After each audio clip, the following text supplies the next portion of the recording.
0 to 60 can define a performance car, but it's the fastest 60 to 0 that's the aim of Tarok's brakes. From road cars to race cars, circuits, special stages, or the autostrada, nothing reduces speed like Tarok's brakes. Italy gave the world the art of Da Vinci and Michelangelo. Tarok's has given drivers the art of stopping. For more information and to acquire your own masterpiece, visit taroks.co.uk.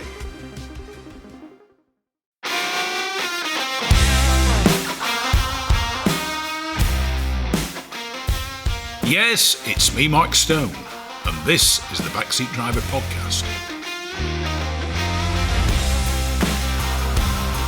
It's the fastest, it's the friendliest, and it's for all the family. The Gas Shocks 116 Trophy and 120 Coupe Cup are the fastest growing race series in the UK, taking in 6 one-hour races and 8 sprints at all the top circuits. Visit 116trophy.com to find out more and get yourself behind the wheel.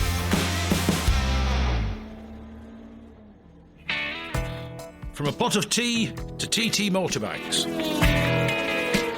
From a classic English breakfast to a full serving of classic cars. Bridge House Tea Rooms is the Northwest premier classic car meeting location for cars, bikes, tractors and owners clubs.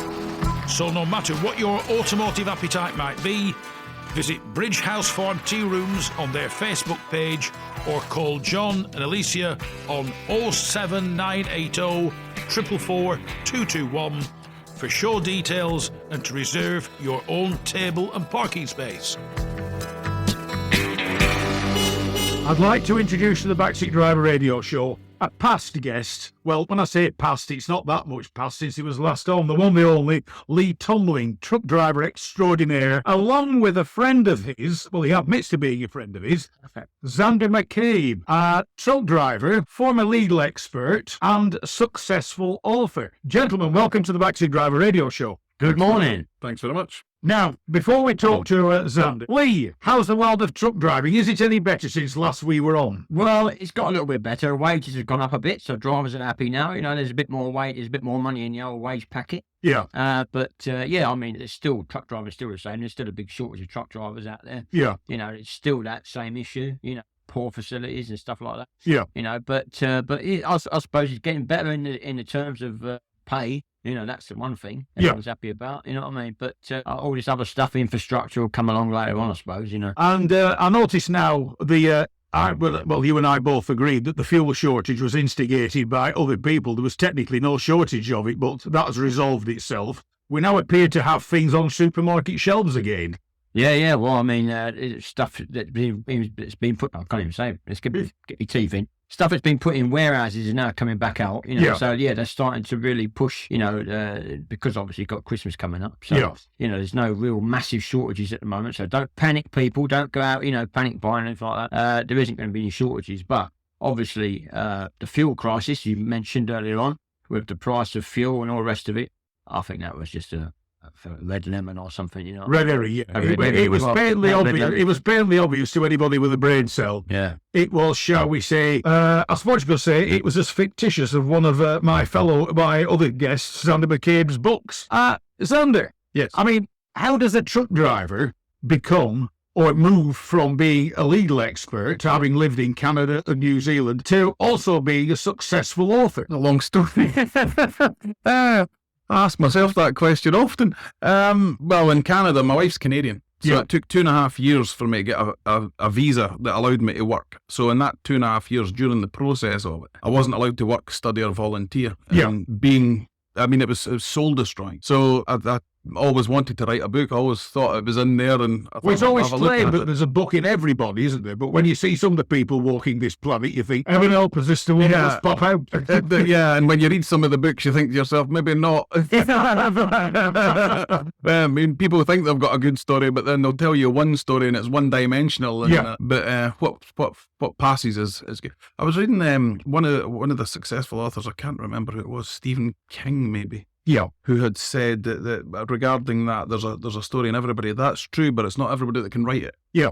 So... Well, what's the other thing? If you put the appropriate number of monkeys in a room with typewriters, or should we now say word processors or tablets, eventually we'll write War and Peace. Yeah, between them, probably. That's probably what happened with me, I think. So, I mean, let's start with the truck driving. I mean, where does the truck driving come into it from having been working in the legal profession and everything else? The truck driving came first, to be honest. I started doing that when I was 21. I got my license 3 months after my 21st birthday. Because just putting in, you started as a 2-year-old, didn't you? I mean, you were driving. Yeah. No. Well, things have changed in the industry, and we're seeing that rigidly now, and that's what's worrying for the likes of myself and Lee. When I started, I went out with my old man when I was 2 years old. Yeah. So when I got my license to drive, I knew all of the sundry side of it. I knew how to rope and sheet. I knew how to do the chains and wangs. I knew how to secure loads and how to load loads. Yeah. Now people are going out and they're getting their license and they're having to learn the craft. They're having to learn the trick. Well, I think the other thing is now you see most trucks, roping and sheeting is more or less a thing of the past. From what I can see, it's very rare. Thankfully. Roped and sheeted load. Okay, there's other loads like timber, where they have the ratchet straps to hold them on, and they're a lot quicker to put in place. But most things now are containerized, whether they're a curtain sider or it's an actual solid container that when the driver loads up, the container is put onto like a framework trailer that's then locked into place and off he goes. Or skeleton, Yeah, a skeleton trailer. What you're going to see now, though, I mean, we're talking there, Lee touched on it briefly there about the money going up. The money's going to go up again, in my opinion, because what's happened now, Lee's right, there's not going to be shortages for Christmas in terms of, because the stuff's in the store now anyway, or it's in the warehouse. The problem we've got now is the big companies like supermarket companies and the courier companies, they've put the money up so much that we've jumped for general haulage into specialists. We're now working with a courier company, or you're working with the supermarkets. Yeah. But that's left a dearth in the general haulage. And that's why you're seeing containers stacking up at the ports, because there's no general haulage drivers there now because we've jumped for the cash. Yeah. But that's because, I mean, to put that in perspective, I left for London. I left home in Scotland to work in London in 2004 for £10 an hour. Yeah. Up until this blew up, and we would agree, 4 months ago, maybe? About 4 months ago. Yeah. 4 months ago, I was getting £11 an hour. Right. So I got £1 an hour more in 17 years. Yeah. I mean, that's unbelievable. So to say that the money's coming up, it had to come up. Yeah. But it's now settling. It's not come up anywhere near where it's needing to be. Yeah. But it's come up a bit. But what you're going to find now is that general haulage, they're going to tell their suppliers and their contractors, we don't have the drivers. Yeah. How do you attract the drivers? You need to put the money up. So they're going to have to try and attract us from the courier companies and the supermarket chains and put us into the general haulage to spread it around a bit. Yeah. And that's going to encourage, again, wages to grow. Yeah. I would hope. That's what I see happening. Well, that's where you get all the incentives, like a lot of these big companies now are offering big incentives like bonuses and stuff like that to lure the drivers in, almost like, top drivers in Formula One, really. They're being lured in with all these massive, great paychecks. You know, which is great, really, I mean... It's good, but you've got to be clever with that too, though. They're not putting up the basic rate. Yeah. They're throwing bonuses at you. I got offered a job up to $75,000 a year. That's good money. Yeah. But it was a 5 bonus structure. So my basic wage didn't move. Yeah. I was still on pretty much the same salary, but I would get a bonus for not doing any damage. I would get a bonus for hitting the targets on time deliveries. Yeah. You would get a bonus if you made all your fuel consumption, safety one, and you also got a bonus for turning up. All right. For being there, if you complete a fight. Not for us, but Mr. Tombling, he'll get a bonus for not turning. Why do you think he's my friend? I'm trying to learn for the best. Pay him, don't turn up. But inherently, it is, all being well, starting to get better for the truck drivers, and the people of the UK can, shall we say, rest a little bit easier than what they want. Stands a chance of being where they want it to be. Yeah. I don't know. I think we've got head in the sand syndrome. Yeah. I think that the conditions that everybody recognises, there's been a lot of advertising about it, there's been a lot of publicity about it, about the conditions and the terms that we're living on, but not a lot's changed. Yeah. You go into a basic toilet in some of these places, and you wouldn't put a dog into them. Yeah. You know, and we're expected to use those facilities. Yeah. I mean, it's unbelievable. Showers. Where do you go for a shower? Yeah. You look at, there's complaints. I'm from Scotland, as you know. There's complaints all over the place because of the using laybys. Yeah. But where do you go? Yeah. You look at all the places that the laybys are, and you see signs, no overnight parking. Yeah. You look at industrial estates, there's double yellow lines or double red lines around a lot of the industrial estates. They do not want, everybody wants the goods, but they don't want the hassle of putting up with the drivers. They don't want the truck drivers. Yeah, they don't. You know, you're back to the old soap on the rope, then the deep end, right? Yeah. You know, that's the trouble. Yeah. Another thing is too, the service areas. I mean, I've done a lot of continental driving. The service areas in the continent are free. Yeah. You can park overnight, free. Here, it's about £30 a night. Yeah. And and again, something that the general population do not know in the main, and why would they? That comes out of our pocket. Yeah. The companies want to spend £150,000 on kit, trailers and trucks, but they don't want to pay to park them. Yeah. And then we get a kickback on it. If you pay £30, you get a £10 meal voucher and you get a shower out of it. Yeah. These are basic needs. Basic things, yeah. And yet we're sitting there and we're having to fight to get them back. Yeah. You know, and it's unbelievable. Some companies just absolutely refuse to pay. Yeah. Yeah. I mean, it's almost like the drivers are having to pay to go to work. Yeah. You know, and they're financing the companies for that. What Alex was saying, you know, about parking up and stuff like that. You're actually financing it out of your own wages. You might get it back the following week. Yeah. But you're financing the company. Yeah, but you're doing it at the front end. I mean, if you said to someone, right, listen, I've got a job for you, right, but you have to pay up front to come work for us. Now, who's going to do that? Yeah. And another thing is too, no one's going to do it, are they? It's getting frightening. I mean, and the standards of driving at the moment to get through a test, the examiners or instructors are taking people out to pass a test. Yeah. They're not teaching them to drive a wagon. Yeah, it's different. That's a difference. Yeah. When we were doing it, when we started, there were companies that would keep old trucks just for guys that have passed their test, so that if they were going to do any, that's when you're going to do your damages, the second, third year. Yeah. That's when you're learning the trade. But a lot of the companies in days of gold, they would take you out and they would put you with another experienced driver and they would show you the ropes. I mean, it's getting crazy now. But what really is bugging me at the moment, and it's a real bugbear for me, is us getting the blame, the truck driver profession getting the blame for prices going up on supermarket shelves. Yeah. Tesco's just announced half a billion £1 profit in, I think, a half year. Yeah. More than what they were paying before. More than what they were getting before. And yet we're expected, that as they're saying, what we've had to pay the lorry drivers, it's a drop in the pond, what they're paying us. They could afford to pay 5,000 drivers £60,000 a year. Yeah. Right? 300 million, I think that works out at. 300 million. Yeah. Tesco's turnover last year was 53 billion. Yeah. You need us to get your product onto a shelf, or you're not paying shareholders. Yeah. There's no shareholder money to get. The profit can only be derived if the product's on the shelf. I think the other thing is as well, and everybody realises this, the price of fuel is going up. And as everybody, I hope, realises, it doesn't need to go up. It is what I call governmental greed, because for every £1 odd you're paying for your litre of petrol, your litre of diesel, 58 to 60 pence of that is taxation. Or the powers that be could actually reduce that considerably, still make a load of tax, but bring fuel down to allow people to move about for less money. And people not, I know the green movement doesn't want anybody driving cars, but it's got to happen. People need to move about. And everybody wants, you need to buy an electric car. Well, have you seen the cheapest electric car is about £18,500. Yeah. So it's how they reach the average person. I mean, as I say, we were on £11 now, we're up about £20 an hour, but we're on a good job. But that's in our industry, that's good money, £20 an hour. Yeah. Fair enough. But at £11, you're not much more than what Morrison's and Sainsbury's are paying you to shove a trolley around the place. Yeah. You know what I mean? There's no reflection of the responsibility in the take-home pay.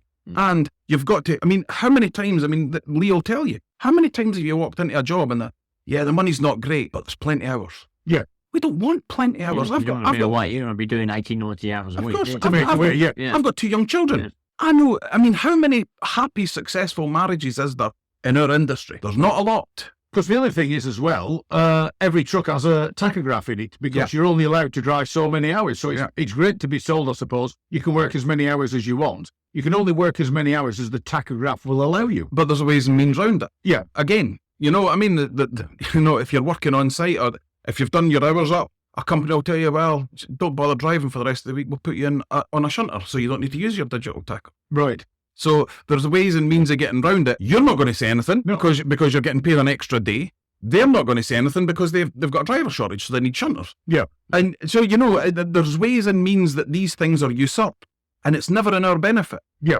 And again, you can look at what's happened recently with the truck drivers. The government actually extended the driving time. Yeah. Because of the driver shortage. So the drivers are expected to drive for longer periods of time. So, you're looking at the health and safety of it, or the safety of the road users. You've got drivers who are tired already for driving 9 hours. Now they're expected to drive for 10 hours. You know what I mean? Well, the other thing is where you drive down the motorway, don't drive tired, pull off. Well, it's not enough driving tired, you're dozing off if you're in a car. When you've got 40-odd ton, it's a little bit more dangerous, isn't it? You make that phone call. Yeah. You put, where have you been? Because that's another thing. We're satellite tracked. They know where we are at every minute of every day. Yeah. So you pull into a lay-by or you pull into a service station, even to go to a bathroom, you get a phone call. Why are you there? What are you doing? Yeah. The company that we're working for just now, we are not allowed to stop. We are scheduled from point A to point B. Yeah. And we are scheduled that the company, I'm not say the company obviously, but we are put for distribution centre to distribution centre, and we've got to have our breaks in those distribution centres. Right. That's how it's scheduled. I mean, the reason for that is because obviously we're carrying high value goods, so that's the reason why it takes place, But satellite tracking is a good thing in terms of for the company, because they can monitor the performance of the vehicle and obviously for safety reasons, we're in terms of like what I just mentioned, high value goods and stuff like that, But again, none of it is in our favour. Yeah. It's something that you're held against. I mean, to be honest with you, if you were to actually write this down, the responsibilities we have and for what we're it's not just pay, there are conditions, and that we were spoken to. Yeah. And again, to be perfectly honest, in the UK, the average standard of driving that I see on the road is appalling. Oh, it is. I've said this many times on this show. The standard of driving, not just truck driving, the standard of driving as a whole is absolutely lethal. I went to North Wales the other day. I had somebody in a little white, I'll name the car because these seem to be becoming the idiot's car of choice, an A-Class Mercedes, who thought undertaking me and then trying to barge out in front of me was a good idea. I was very upset when I wouldn't let her pull out. By the way, men do this as well, but yes, it was somebody who thought that... We see it now. I mean, we're driving wagons. We've got up to 44 tons. You're told about stopping distances. Everybody knows about that. But two things. One, nobody will ever admit to being a bad driver. Everybody's a good driver. And they think themselves as a high value driver or highly qualified driver. It's everybody else that's the problem. Yeah. But we're expected, how many times have we driven on the motorway and we're expected to pull over to the middle lane to allow a car to come on? That's not the highway code, and that's not the highway code says on the slip road, you pace yourself to slot in. Nobody does it anymore. They just come howling down and expect you to get out of the way. And then if we don't move, because we could have somebody overtaking us or whatever else, because we've not slowed down to let the person who's decided that they're going to be coming in front of us, we've gone on doing our business. We've done nothing wrong. Yeah. We've just sat at a constant speed because we use cruise control, sitting there happy as you like. The amount of times that the car will then slam on the brakes, come round the back of you, and the obscenities that are thrown at you is unbelievable.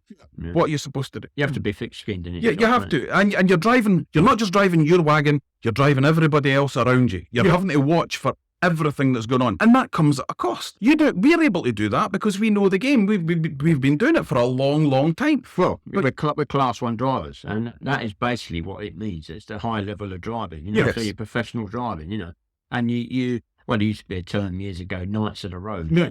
So, you would drive like, and obviously now you have to compensate for what Alex is saying. People pulling on a slip road in front of you, slamming their brakes on, or even coming off the motorway right across the front of you. Yep. With no care what they might clip the front of you. You often see this accident on the motorway with trucks. A car will come across the front of a truck, clip the front, and then the truck will push it up the motorway. Yeah. And it's not the truck driver's fault. The car's come out of nowhere. Yeah. Hasn't seen the truck. They actually did a survey a little while ago, West Midlands Police, and they mounted some cameras on the motorway and they filmed people doing this manoeuvre where they pull in front of people. And when they stopped the cars and showed them the footage back, they didn't even see the truck. They said, well, I didn't see the truck. But taking that point, I worked for a company up in Scotland, and one of their trucks was involved in a fatality. And the police came into the company, and the health and safety man for the company told me this directly. He says, he sat where you're sat. He says, and the police said to us, we want to see his digital tachograph for the last 30 days. Yeah. And they said to the health and safety man, we know because they had the cameras in the wagon, so they saw the whole event as it happened unfold in real time on the camera. And how the fatality occurred. And it was the person, sadly, the person that passed away, who was at 100% in the wrong. Yeah. Problem you've got is, the police said that his family may raise a civil action against the driver of the truck for compensation. So we've got to look at the last 30 days to show that there's no consistency in the way he's driving in terms of if it was erratic or whatever else, because they could then say that was just a lucky situation that he wasn't at fault for that, but he's a bad driver. Yeah. So that person then had the worry of them examining his tachograph for 30 days. Yeah. What other profession are you held to that standard? Yeah. There was a magazine, just to quickly tell you this, there was a magazine called Headlight. It's no longer in production. Oh, I remember that, yeah. It was through the 80s. Now, I remember vividly, it was 88 or 89. Do you remember John Stalker? Used to be the deputy. The high-ranking police guy, yeah. Headlight commissioned him to write down or count the amount of offences a wagon driver, and this is 1988 and 89, this is before we joined the EU, where legislation went through the roof. Yeah. John Stalker, the amount of offences that our wagon drivers are liable to by putting the key in the ignition, Yeah. he stopped counting at 2,000. All right. Yeah. So if they want to get us on something, if the police have got it in their head that they're looking for an easy target, we are the easiest in the world. Yeah. Easiest. And again, the fines are out of sync with the earnings. Yeah. How do we pay for that? I mean, they brought in, the week that they brought in the fines in Europe, I had 5 immigrants in the back of my wagon. Yeah. That week they brought in I found them in France, Yeah. thankfully, and they got out in France. But if I'd came across, I was liable to £2,000 of a fine per person. Right. Me! Yeah. I was making about £8 an hour at that point. Yeah. How did I find £10,000? Yeah. Yeah. Now, the other reason you're here is, Yeah. besides being a truck driver, you are I'm just calming down now. very successful. I mean, I conclude at some point you want to not drive trucks and carry on writing for a living. Yeah, I would love to do that, but I would also keep my hand in the game because it's Well, I mean, so what they say ultimately- about diesel in your veins and that Yeah, kind yeah. of. But like you were saying before we went on air, you enjoy driving around the place. You enjoy seeing different places. Yeah, well, I've driven in Australia, New Zealand, and all through Europe and Canada now, and yeah, it's great, especially with the vantage point that you have. Yeah. Being up high. I mean, my wife's Canadian. She came across to Scotland, and she used to come out in the wagon with me. Yeah. And absolutely loved it. Oh, it is a nice, elevated place to be, especially these days, given the fact the modern truck is actually a pleasant place. It's a pleasant environment to be in. Tower block on wheels. Yeah. Yeah. Yeah. Because you've every mod con in the modern truck, haven't you? Except a shower. Yeah. You can see them getting out, and you remember the old Ready Brake advert where there was the glow around you. Yeah. I've came out of a wagon after a few weeks away having that feeling about me, let me tell you. Yeah, it can get quite interesting. But I mean, to start with, before we get on to the book you've just written, you wrote 2 very serious adult books, didn't you? Yeah, well, serious is about the first one was a romantic comedy, and the second one was a follow up to that. But I decided to go a bit more serious with it, so I took that one as a suspense thriller, really. Yeah. Yeah, and then the book I wrote for my son was. Because that's the one thing you were saying. You took inspiration from Ian Fleming. I mean, just Yeah. explain that, why you took inspiration from the creator of James Bond and, of course, a legendary member of military intelligence. Absolutely, yeah. Yeah, it sounds like the way you've presented it there. I'm sitting there asking myself, that sounds quite good. How did that come about? Because for 2.5 years not being allowed to work, study or volunteer, I'd written my second book and released it on the 2nd of November, I think it was. And the Christmas one that I wrote for my son came out on the 16th. So I can tell you hand on heart, it wasn't a thought in my head but on the 2nd of November. So that's how quickly this progressed. I was thinking about Christmas coming up and trying to get some money. I had access to money through my wife. She was working, but I had none that I had my own. Yeah. So I thought to myself, what can I give my son, who was only 15 months at that point? What can I give him solely from me? And Ian Fleming dropped into my head, as you say, and he had one son, Casper, and he actually died on his son's 12th birthday. And his son had asked him, what do you do for a living, Dad? And he says, well, I'm an author. I said, what does that mean? He said, well, I write books. Can I read one of your books? No, you're not writing one of the James Bond books. No. So he said, can you write a book for me? And of course, as you know, he wrote Chitty Chitty Bang Bang. Yeah. So that I can do I that. dare say there's a lot of people who don't realise Ian Fleming wrote Chitty Chitty Bang Bang. One of the most successful children's books of all time, I believe. And is it not Chris Evans that now owns the car for the and the child catcher used to scare scared the bejesus out of me. Yeah, absolutely. Scary now. I can't hear the word lollipops without hearing that guy saying that, to be honest with you. Yeah, so that's how I thought to myself. And the book came to me in 10 minutes after that. Now, the interesting thing is, what's the book called? It's called The Christmas Present, but I've been too clever for my own good. So it means the gift of the moment. So it's a kind of double play on words kind of thing. And you can buy it as a book, or you can buy it as the set. And the set contains rather a nice snow globe. At first, you don't realise it, but the snow globe is very integral to the story. I mean, it just runs through the story. I mean, it's quite an interesting concept of how you've done it. It's a little, I suppose you could say to a degree, it's a little bit along the lines of A Christmas Carol in its own distinct way. Actually, I got a review from Love Reading, which is the number 2 book recommendation website in Britain, and they actually compared me to A Christmas Carol as well.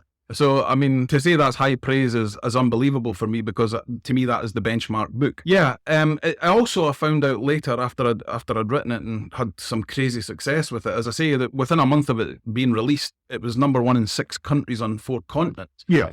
And I was like, what have I done here? You know, why has this been so successful? And I found out that it's almost like the holy grail for authors, is to try and find something at Christmas that incorporates existing traditions. So you've got to have Santa, you've got to have elves, you've got to have reindeer, you've got to have the tree, you've got to have all of those things, as you know, the integral components of Christmas. Yeah.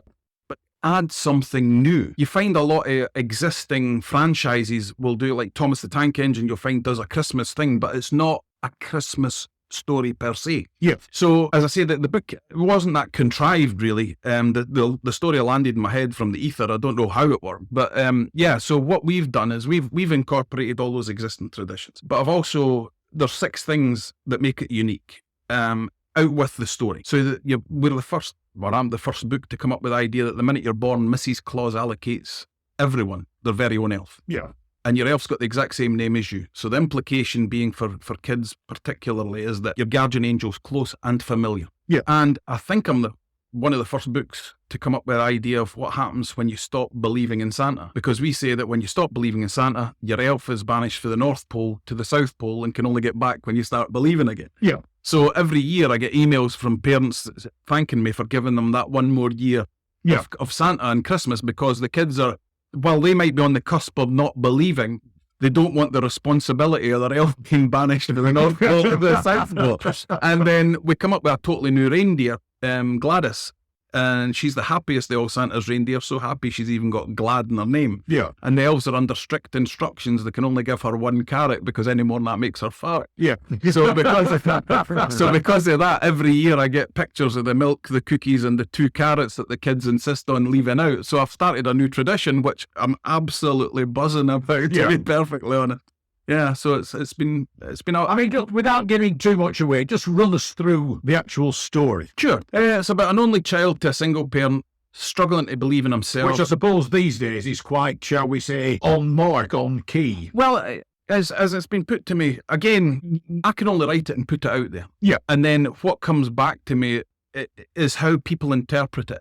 And that's the joy for me. Whether it's a good review or a bad review, I love to see the reviews just to see how people feel about it, really. Yeah. So in that kind of context, it's been described as socially and culturally relevant, right? Because of the current way things are. A lot of single parents, as you know. And so to me, it was that idea of a 10-year-old. I mean, I came from a broken home. My parents divorced too. So I was able to tune into that kind of experience, if you like. So the wee boy he thinks everything's poor at his mum's place, a scrawny tree, 2 or 3 presents, all for him, of course. Yeah. So he wants to go to his dad's place where he thinks... Where life's a lot better. And there's money about the place and things like that. But on his endeavours to leave or run away from home, as he does, to get to his dad's place, he encounters his own elf and Gladys, who the elf's brought along for kind of moral support because he is terrified. A bit like you brought Lee Tombling. Yeah, well, which could be worrying. I like to think he brought me, but watch out. Yeah, so on his way to his dad's place, he encounters his elf who's terrified of being banished to the South Pole, and then the elf decides to show him the true meaning of Christmas. Yeah. And that involves using the snow globe, as you say. It's the front cover, and it's also a chapter in the book. And the elf uses snow globe to teleport the wee boy to 3 distinct scenes to show him the true meaning of Christmas. And yeah. So it goes from the first line of being "I hate you" to the last line being "I love you." So it goes full circle. Yeah. Because the ultimate thing at the end of the day is it's a case of everybody loves their mum, or I should imagine 99.9% of people love their mum. Yeah. And at the end of the book, it's tangible proof to this little boy that his mum loves him. His mum loves him. Yeah. He knows that she might not have much money, yeah, but she's got time, and he has every single second that she's got. Yeah. And that's when he realises, again, the Christmas present, it's the idea that, life's like a jigsaw and everyone's missing a piece. It's this idea that nothing's perfect. You think that everything looks better from the outside when you look at everybody else's situation. But what does they say? If you were to put everybody's problems in a bowl, you would be quite happy to take your own out. Yeah. You know what I mean? Yeah.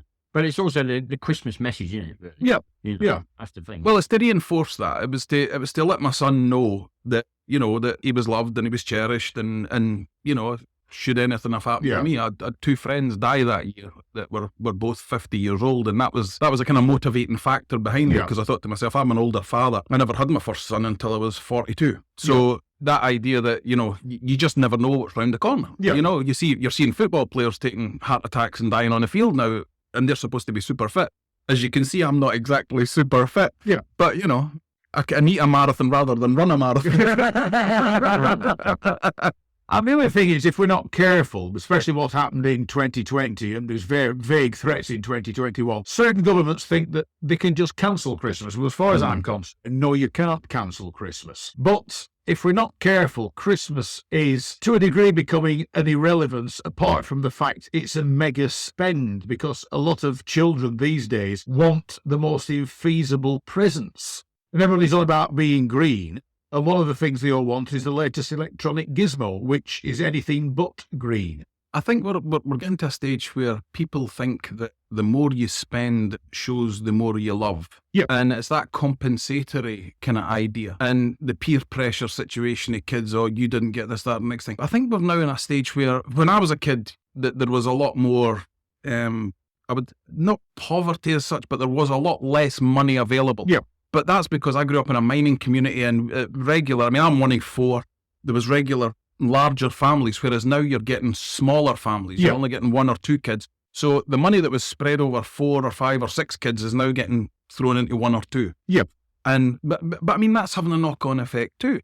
I can tell you some of the statistics for my first book was about a guy who was coming out of marriage and trying to get back in the dating game and that kind of thing. And it was a male perspective of looking for love rather than kind of bucking the stereotype. But what I found in that was some crazy facts. For example, the average wedding costs about £22,000 when I was looking at it. Yeah. The average couple will get into debt for 5 years to pay for 1 day. Yeah. But the average marriage lasts 2. Right. So they'll pay for 3 years of debt for a day that they want to erase. Whereas, and that to me is bizarre, because people get focused on the wedding rather than the marriage. Yeah. In my opinion. But I can tell you the week of the year where most couples separate. It's the 3rd week in January when your credit card hits. Oh, right. Because they look at the credit card and it's like, holy moly, I'm going to have to work till May to pay that once a month. Well, your missus is lucky, is that? But the thing is, we've just come through like a major pandemic, and obviously, sadly, people have lost their lives through the pandemic, and what's happened to it. It's brought people closer, I think. Yeah. And with Christmas coming, there's shortages. There was proposed shortages in toys for children this year for Christmas and what have you.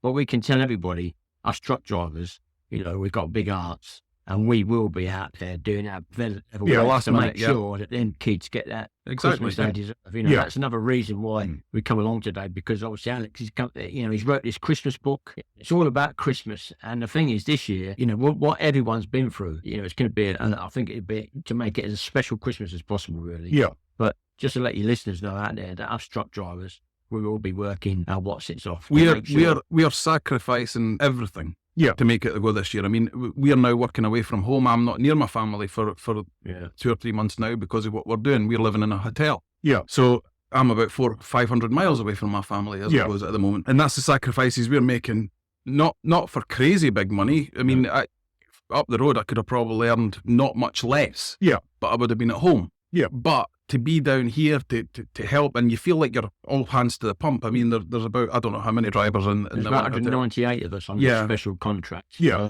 And it's basically, well, to tell you listeners what we're doing, can't tell you who we're working for, but what we are doing is basically making sure that everybody gets their Christmas. Yeah. You could say we're working for Father Christmas, really. Yeah. Yeah. Yeah, know. we're the elves. Yeah. So, yeah. I'm one ugly elf, I must admit. I did claim to You didn't deny it, though. But I mean, are there any more? I mean, somebody who is already a successful author. Are there any more books in there? I mean, Yeah, do you- I've written the follow-up because I've had a second son. all right. So yeah, the follow-up's already written, but we're looking to get a bit more traction with this one before we release the second one. I mean, is there likely to be, and it happens all of them, is there likely to be a Hollywood film spin out of this? I think be. that yeah. I Can I think play you? But you're not ugly enough, mate. You're too good looking Lee for me. Tombling, also known as Brad Pratt. Yeah. Yeah, there is a beginning, a middle, and an end to the story, so that's a good start. But we've been told it's more an animation because it would be more timeless. Yeah. Whereas if you give that way, it's like the Snowman. Yeah. You can watch the Snowman now. The Snowman's like 35 years old, 40 years old now. Yeah. You can still watch it. But you can still watch it because of the nostalgia to it. But kid watching it now, the cars aren't aged.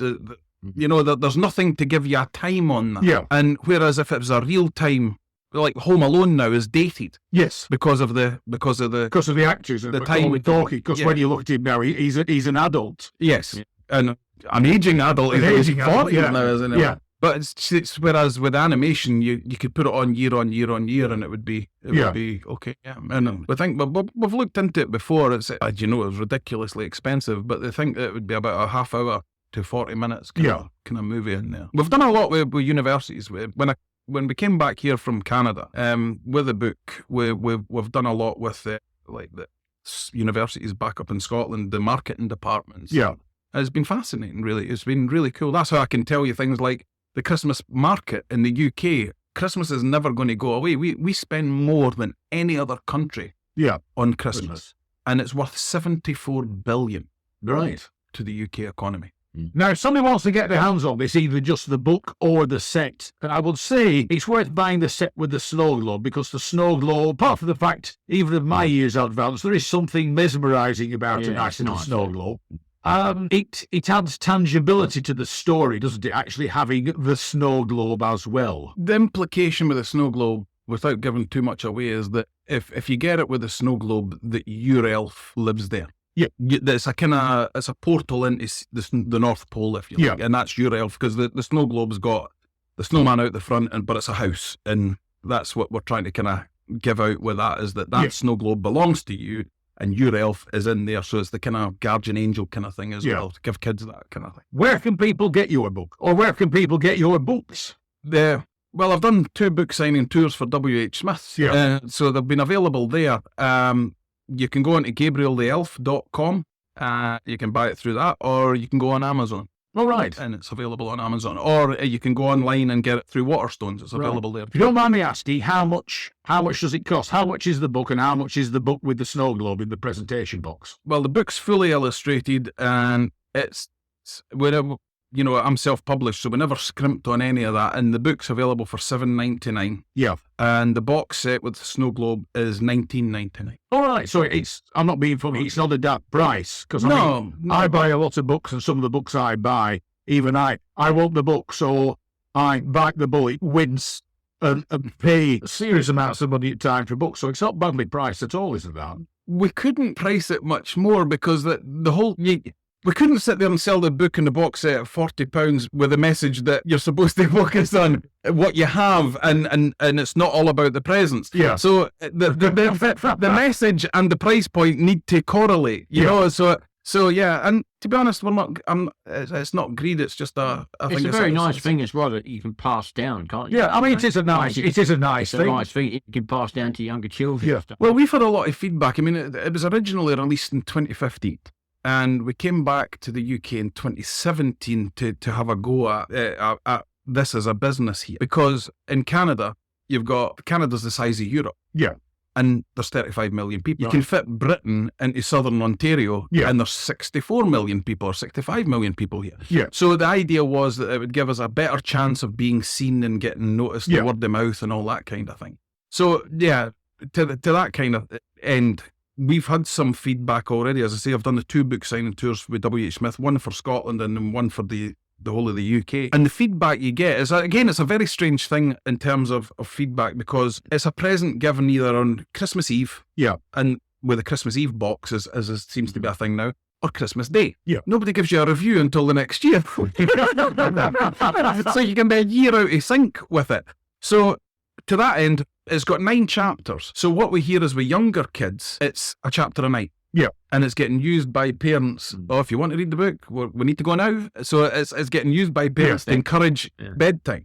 Or we've also heard that there's kids that will read it as a family. They're putting the TV off on Christmas Eve and they're reading the book through. And if there's more than one kid in the family, we're hearing about kids passing the book and reading a chapter each. Yeah. And the parents are loving it and the grandparents are loving it because they're able to see the kids reading, and it's giving that unity and that switching the TV off for half an hour and just a family moment. Yeah. And to me, as somebody who the book came in 10 minutes and released in 2 weeks, that is phenomenal for me. That is such a buzz, to be honest. So once again, what's the book called?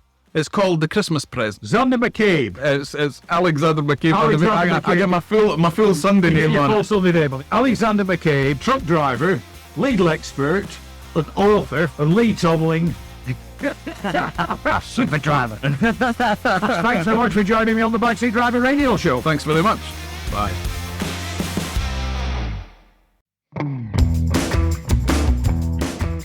Rarely beaten on price, never beaten on service. Whether it's cars, bikes, or commercials, Hodder Tyres are the best in the business. And when it comes to tyre expertise and advice to supplying the correct tyres for your vehicle's specific requirements, nobody comes close to David Lakin and the Hodder Tyres team.